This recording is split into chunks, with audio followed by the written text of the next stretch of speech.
So it's a $500 million fund, but as we start to raise our first 25, 50 million, we will deploy that money as quickly as we can into the industry and are hoping that we will have those investments in our first or second quarter. That's Geoff Whaling talking about the rePlant Hemp Impact Fund, his latest endeavor to inject capital into the hemp industry. This is the Lancaster Farming Industrial Hemp Podcast. My name is Eric Herlock, and today I'll talk to Geoff Whaling about how one goes about raising $500 million and how that money is going to be used, how companies like yours can benefit from it. We also talk about the upcoming Farm Bill and a few other topics of hemp-worthy interest. So stick around for that. First, we're going to have some words from our sponsors, then a few nuggets of hemp news, and then we'll get into the interview.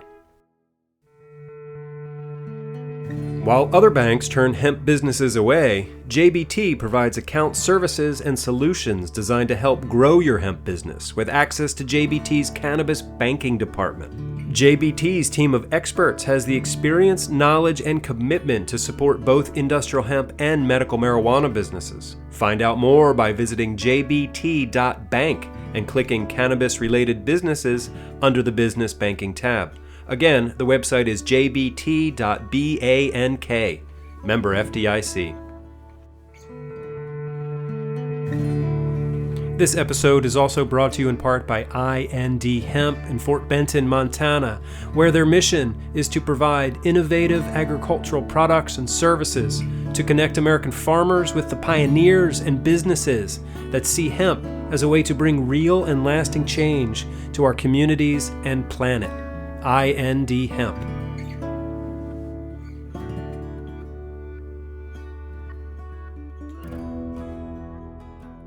All right, I've got a couple of nuggets of hemp news here for you this week. And today is November 19th, 2021, just in case you're keeping track of time.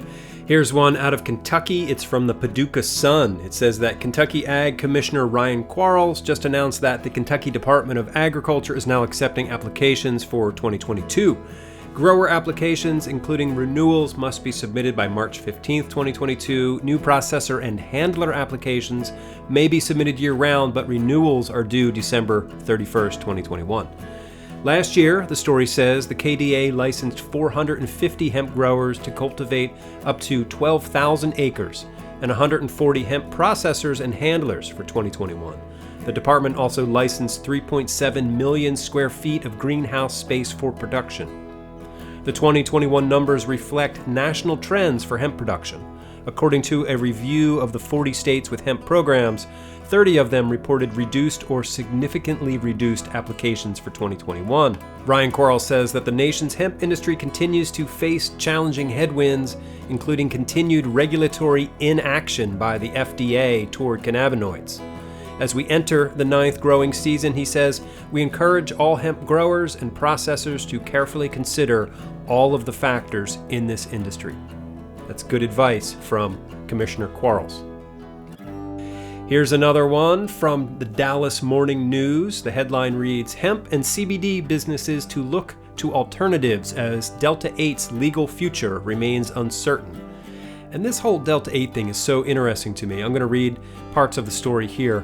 It says, a recent battle on the legal status of Delta 8 has prompted local hemp and CBD businesses to explore alternatives to Delta 8 to ensure that they have a product to direct consumers to if Delta 8 is deemed illegal again. Last week, a Travis County judge granted an injunction that reverted the state's controlled substance schedule, temporarily legalizing Delta 8 products across Texas again. Sellers are cautiously optimistic as they resume operations. Many Texans believe the products have been legal since they ramped up popularity in 2019, but public documents show the Department of State Health Services added it to the drug schedule in January. The majority of consumers and sellers were unaware until the State Health Department published a clarification on its website in mid-October. The notice sent the industry scrambling for answers. Some businesses completely cleared their shelves of Delta 8 products, others worried over its impact on their financial circumstances. Currently, the products will remain legal until a full trial next year determines whether the state health department followed the law when it scheduled Delta 8 as an illegal substance. How about that?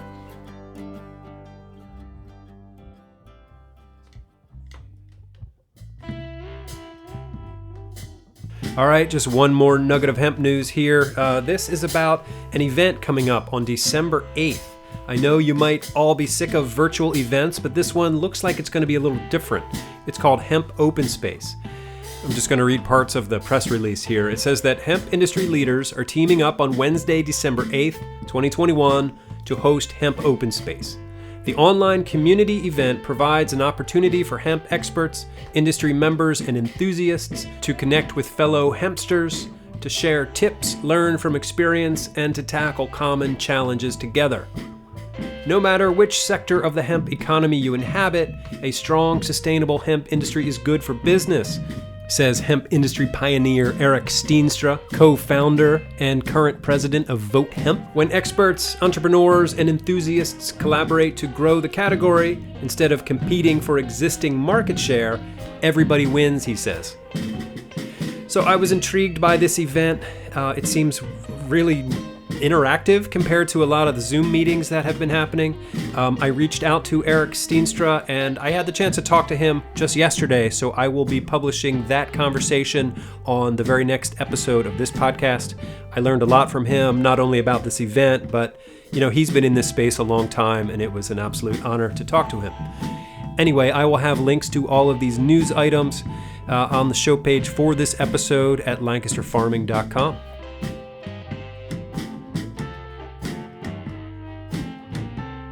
All right, so let's get into my interview with Geoff Whaling about the rePlant Hemp Impact Fund.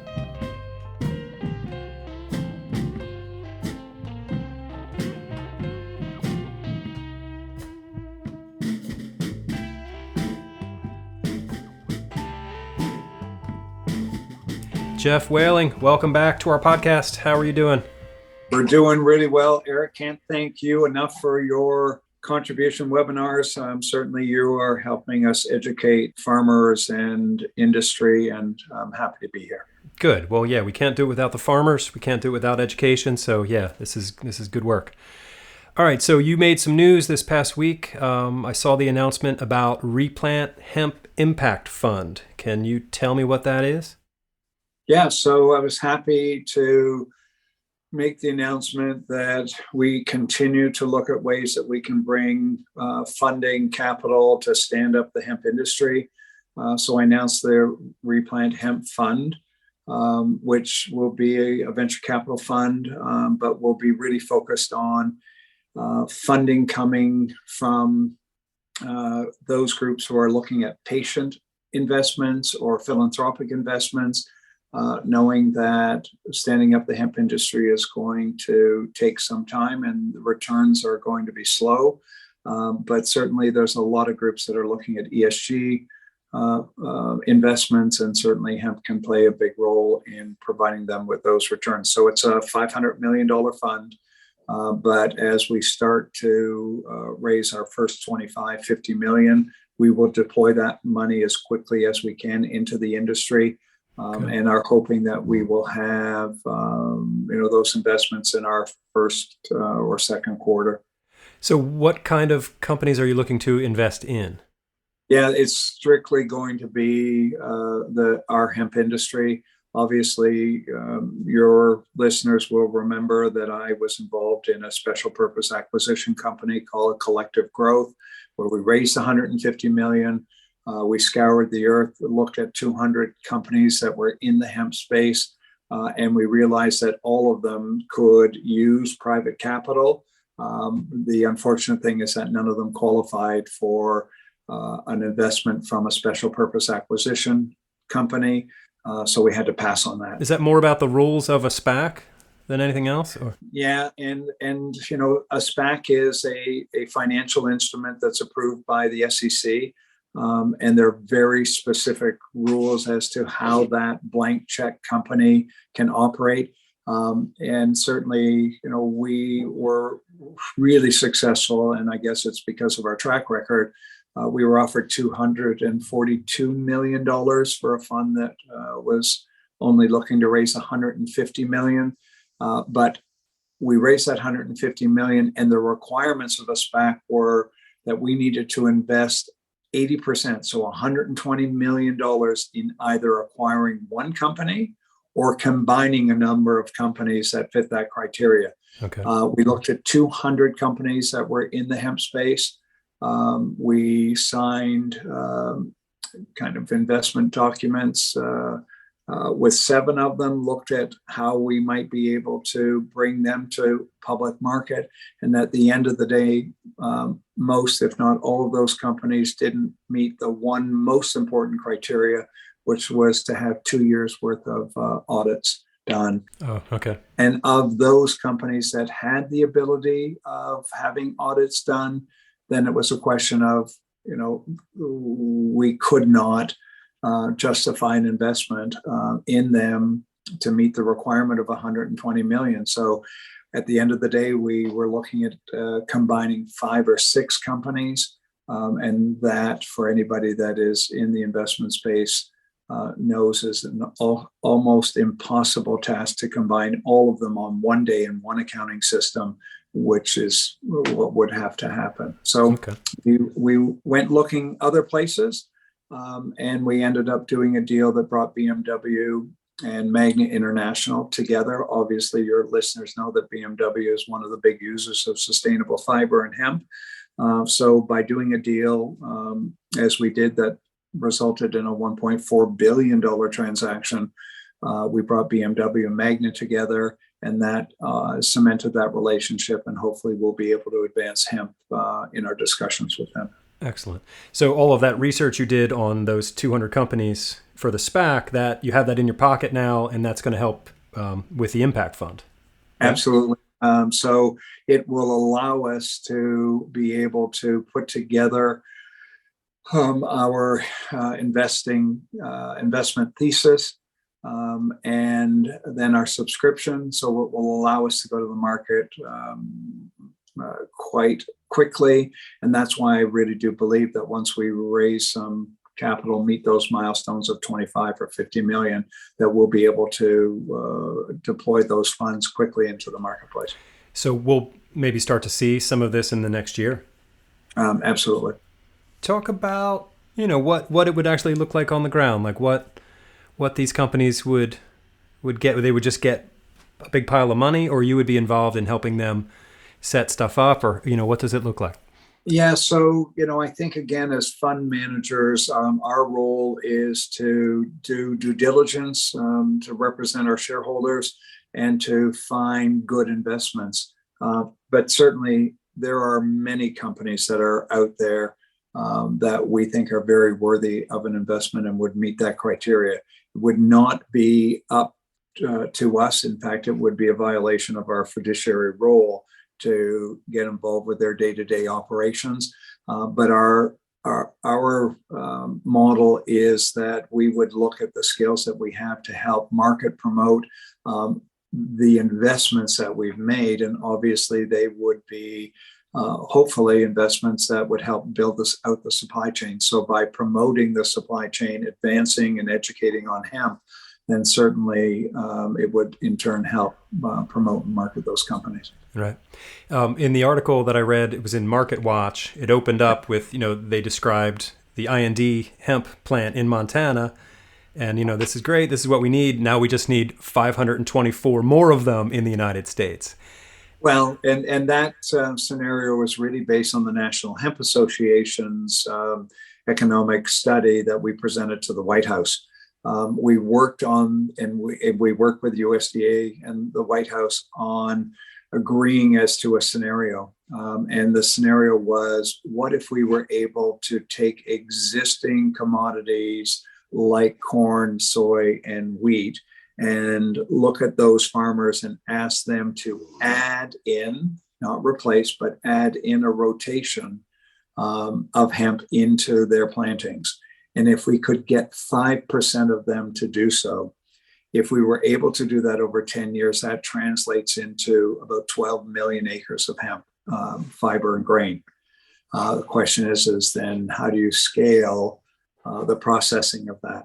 We know that IND Hemp, that's turning on their facility this month, their expectation is that they will be able to process 15,000 acres of hemp in that one facility. So if we have 12 million over the next 10 years, that will require that we have 524 of those facilities. Wow. Like IND Hemp. And at $25 million each, that translates into $1.4 billion. That's a lot of capital that's going to be needed, thousands of jobs. And all of a sudden, when people in government start to look at that, then that scenario, which is very conservative, is real. Right. And is it worthy of them investing? Those numbers kind of make it so. That's amazing. But for these, because we were talking about sequestering carbon with hemp, that's like, for me, that seems to be the most important thing here. But we would need to have the farming practices, they would have to adopt regenerative ag practices, because if you start tilling the land, you lose all of that carbon. How do we do that? How do we convince all these farmers to switch to no-till? Well, I think, first of all, we have to, it's an educational process, and certainly we need to really have some research undertaken as to what that carbon sequestration looks like and what the benefits of it. And certainly farmers are smart people. If they're going to see that they can replenish the soil, get a better yield out of that same acreage, using another or growing another crop, then that becomes a win-win to them. Sure. One of the shocking factors that I have discovered along the way is the story of one of the farmers who does a lot of commercial harvesting in Montana. I think he also has 15,000 acres of his own land. And when he calculated at the end of the day the profit that he and his family took off of their 15,000 acres, I think it was something like $14 an acre. Yeah. And although $14 an acre times 15,000 is a large number, at the end of the day, it's $14 profit off of an acre of land. If we can introduce hemp and make that land more profitable by looking at it being a triple revenue source, fiber, grain, or feed, and carbon credits, then that becomes a win-win for the farmers and for the industry. And I think more people will gravitate to it. And with more people gravitating to it, that then starts to address some of the issues that the administration is looking at wanting to address as carbon sequestration. And if we can create a regenerative crop that can do that, then it becomes a win-win for the planet. I think groups like Ben Dobson, that is running, Hudson Carbon, who really is one of the smartest minds in carbon sequestration, needs to advance the research on this to really create a baseline. The National Hemp Association has played its role in getting support and seeing passage of Senator Braun's Growing Climate Solution Act. We hope that now that that's passed the Senate, 92 to 8, I think it's going to go to the House, get it passed. That mandates that USDA form an advisory group so that we can figure out what a carbon credit initiative looks like. And I hope that USDA is smart enough to bring people like Ben Dobson to the table so that we can not only have somebody that can look at it for other commodities, but has some experience with hemp as well. Sure. Yeah, right. You were involved in the COP26 summit that's happening now. Can you talk about that? And was there a lot of discussion of hemp there? Yeah, so I think I was the leading voice of hemp because again, most of the world doesn't know what the potential of hemp is, and many of the players, United Nations countries, are just discovering hemp. Remember, it's been not only absent America's landscape, it's been absent the rest of the world. So what I thoroughly enjoyed, and I participated in an outreach to the youth that were supporters and protesters, messaging that went to them. they are looking for a sustainable future, and hemp can be part of that. They will be able to be, carriers of the message about the potential of hemp, but then to participate in some of the panel discussions with American and worldwide advocates on how they're looking at reducing carbon footprint, looking at recycling of things like textiles, adopting a carbon credit initiative and trying to find, if not a global standard, but a regional standard for carbon credits. I think that the world is now starting to really focus on what this potential is. And for me, as we create the rePlant Hemp Impact Fund, to look at the groups like Goldman Sachs and others who are really looking at investing in ESG, I think that it gives me a lot of thought that, building out the rePlant Hemp Fund is not going to be a big challenge. Oh, that's good. What do you think is going to be in the Farm Bill hemp-wise? Yeah, so I think, our relationship with USDA, Bill Richmond and the group that's there, they're starting to, get their feet dirty, their hands wet in this industry, and they're starting to see the challenges and the reality on the ground. I think that they understand that there might be a need to look at hemp a little bit differently, look at it as a horticultural crop, the CBD opportunity, versus a commodity crop, a field opportunity. And I think that we'll kind of start to work on language in the Farm Bill to address those issues and look at ways that hemp can still have a significant role, but make it easier for those people who want to grow a horticultural cannabinoid crop can do so with very specific rules. And those that want to grow a field crop and thousands of acres of it for fiber and carbon will be able to do so with different rules that are not going to require that they test something, every acre or 2 acres. Right. And, hopefully the experience that we're all getting will be able to allow us to, come to a compromise so that we can get to the business of expanding this industry. Good. That sounds promising. Yeah, very promising. And we have a very good group at USDA. Secretary Vilsack has created an internal working group, so policy advisors.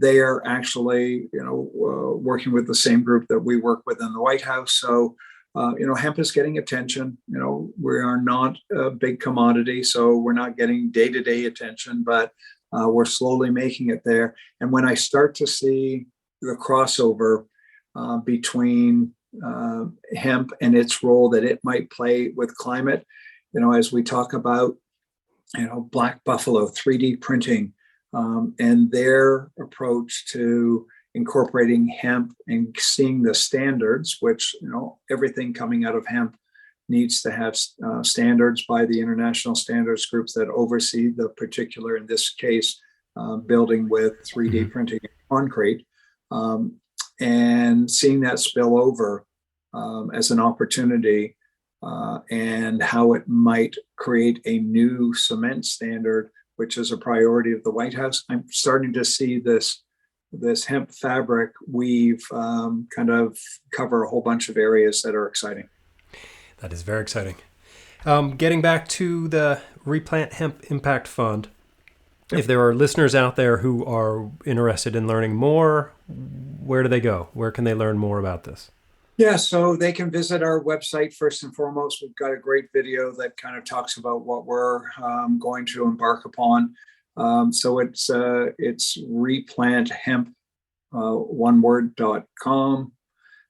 And certainly there's a link there that they can reach out to us and let us know if they're interested in the opportunities.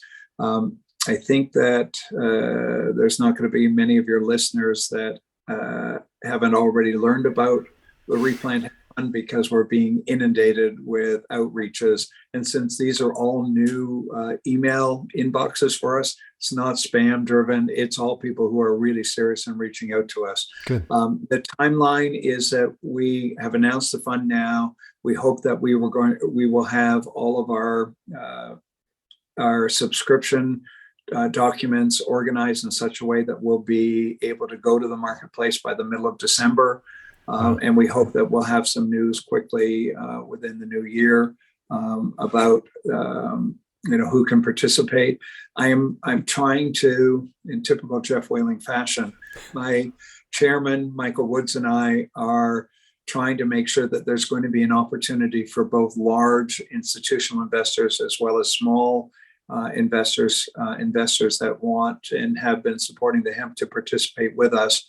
We have a track record of success. I want to make sure that everyone who has done their yeoman's lift in supporting the hemp industry along the years can also participate with us in this fund, which is going to complicate things. So I think that we're going to be looking at creating a crowd fund opportunity for everyone to participate with us, as well as something that will allow the large institutional investors at $1 million, $2 million, 10, 20, 50, and 100 million participate with us. So it's going to take us a little bit longer to figure this all out and ensure that it's legal and done under SEC rules, but we'll get there. Awesome. Well, let's keep in touch, and I look forward to hearing more great news from you about this. Well, and happy holidays to everyone. Yeah. All right. Geoff Whaling from rePlant Hemp Impact Fund. Thank you very much. Well, I don't know about you, but I sure could use $500 million right about now. Anyway, just like Geoff said, you can go to replanthemp.com and there's a connect button and you can get in touch, send them an inquiry and see if you might be one of the people they're looking for. Anyway, if you've got any questions for me about something you heard on the show or something you want me to cover, please get in touch with me. Send an email to podcast@lancasterfarming.com. My name is Eric Herlock. I am the digital editor at Lancaster Farming Newspaper, the greatest agricultural newspaper in the world. Give it up for Lancaster Farming. Come on. No, seriously, it's an amazing resource, especially if you're a farmer or somehow connected to the agricultural industry. So get yourself a subscription. Just go to lancasterfarming.com and find out all about it. Oh, and while you're there, be sure to sign up for our Hemp Podcast newsletter. All right, I'll have all the links for all the things on the show page there at lancasterfarming.com. And until next time, I will see you in the newspaper. Industrial hemp. Episode 167 of the Lancaster Farming Industrial Hemp Podcast is copyright 2021 by Lancaster Farming Newspaper, which is part of the Steinman Communications family. Today's show is written and recorded, edited, and produced by Eric Herlock, and any music you hear throughout the show is, as always, courtesy of Tinbird Shadow.